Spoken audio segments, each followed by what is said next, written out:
Hello friend, welcome to my channel. आज के আমি এই হলুদ শাড়িটার উপর হ্যান্ড প্রিন্ট করব।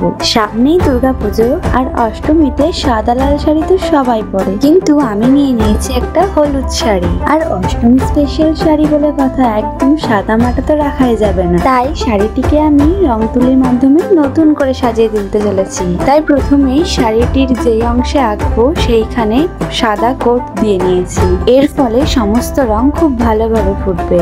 আর আমি পুরো শাড়িটা জুড়ে অনেক পদ্ম ফুল আর পদ্ম ফুলের কুড়িও এঁকে নিয়েছিলাম। পদ্ম ফুলের সাথে মাঝে কিছু পদ্ম পাতাও করে নিয়েছি। এই পুরো হলুদ শাড়িটিতে রানী কালার ও সবুজ কালার দিয়ে ফুটিয়ে তুলতে চলেছি। জলের মধ্যে যেমন অনেক পদ্ম ফুল একসাথে ফুটতে দেখা যায়, ঠিক তেমনই এই শাড়িটি জুড়েও রয়েছে অনেক পদ্ম ফুল। তোমরা যদি এই শাড়িটার ফাইনাল লুক দেখতে চাও তাহলে তাড়াতাড়ি চ্যানেলটিকে সাবস্ক্রাইব করে দাও, আর যারা ফেসবুক থেকে দেখছো তারা ফলো করে দাও। দেখা হচ্ছে আবার একটা নতুন ভিডিওতে। টাটা।